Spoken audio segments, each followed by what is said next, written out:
చాలా జాగ్రత్తగా ఉండాలి బుజ్జి, సరేనా? అడవిలో ఉండే మృగాల కంటే కూడా మన చుట్టూ ఉండే మనుషులతోటే చాలా ప్రమాదం.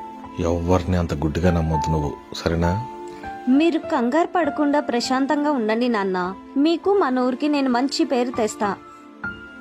పాప బాగా చదువుకోవాలి, మన ఊరికి మంచి పేరు తేవాలి. అలాగే పెద్దమ్మ. అసలు ఏం చదువులో ఏంటోనండి, ఆడపిల్లల్ని అంతంత దూరం పంపించడం నాకైతే అస్సలు ఇష్టం లేదు. బయట పరిస్థితులు కూడా ఏం బాగోలేదండి. ఓయ్, అసలు ఏం మాట్లాడుతున్నావు? ఆడపిల్లలేంటి మగపిల్లలేంటి? పిల్లల్ని ధైర్యంగా పెంచాలి. నువ్వే వాళ్ళకి పిరికితనం నూరు పోసేలాగా ఉన్నావు. అరే సుధా, బావా ఏంట్రా అమ్మాయిని కాలేజీకి పంపించావా?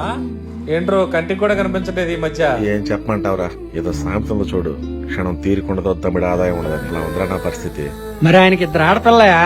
రూపాయి కూడబెట్టకపోతే రేపు పొద్దున వాళ్ళిద్దరిని బయటికి ఎలా పంపిస్తాడు? నీకేంటి స్వామి, నీకు ఇద్దరు మగపిల్లలు, వచ్చేది తప్ప పోయేది ఏమీ లేదు. ఆయనకి ఇద్దరు ఆడపిల్లలు, నీకు ఆయనకి తేడా లేదేంటి? మనకు అటువంటి సీకు సింతలు లేవు బావా, కానీ ఈడి బాధలు చూస్తుంటేనే జాలేస్తుంది. నేను బాధపడుతున్నాను, నీకెవడు చెప్పాడరా? రేయ్, నిన్ను తక్కువ చేసి మాట్లాడటం కాదు గానీ నీ కొడుకులు ఏం చేస్తున్నారా? మొన్న మీ పెద్దోడు అడిగి బండి కొనకపోతే చచ్చిపోతాను బెదిరిస్తే నువ్వు వెళ్ళి చచ్చినట్టు అడిగి బండి కొన్నావు.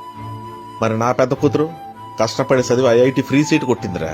ఇక నీ చిన్న కొడుకు ఆడు 10వ తరగతిలోనే మందు తాగుతున్నాడని మొన్నే కదా నన్ను పట్టుకుని సావశత కొట్టావు. ఇక నా చిన్న కూతురు స్పోర్ట్స్ లో 10th క్లాస్ లోపే 6 నేషనల్స్ గేమ్స్ ఆడిందిరా. ఎన్నో అవార్డులు తెచ్చి నా చేతిలో పెట్టిందిరా. ఒక తండ్రిగా నాకు అంతకన్నా ఏం కావాలరా? నేను ఇప్పుడు ఇక్కడ మగపిల్లల్ని ఎవరిని తక్కువ చేసి మాట్లాడలేదురా. ఆడపిల్లలు ఎక్కడ ఏ విషయంలో కూడా ఎవరికి తక్కువ కాదని మాత్రమే చెప్తున్నా. ఈ రోజున ఆడపిల్లలు ఎక్కడ ఏ రంగంలో లేరురా. మొన్న జరిగిన world cup women's cricket match లో మన దేశం తరఫున వీరోచిత పోరాటం చేసినటువంటి ఆడపిల్లలను చూస్తే మీకు అనిపించట్లేదారా ఇటువంటి కూతురు నాకు ఒకళ్ళు ఉంటే చాలని? నాకైతే అక్కడ ఆడిన ప్రతి ఒక్క అమ్మాయిలో నా కుదిరే కనిపించిందిరా.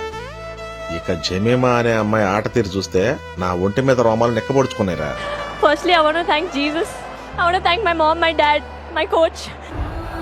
It was really hard this last whole month, but తన కళ ఏంటో తను నిజం చేసుకుంది. తన తల్లిదండ్రులకు ఏం కావాలో అది ఇచ్చింది. భారతదేశ కీర్తి ప్రతిష్టను తీసుకెళ్లి ఎక్కడో నిలబెట్టిందిరా.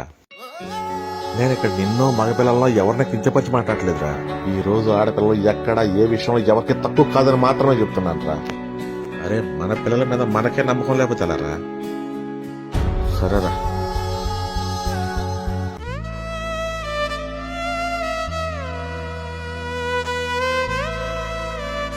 ఏదేమైనా నాకు కూడా ఒక కూతురుంటే బాగుండేదేమోనని ఇప్పుడు అనిపిస్తుంది అన్నయ్య.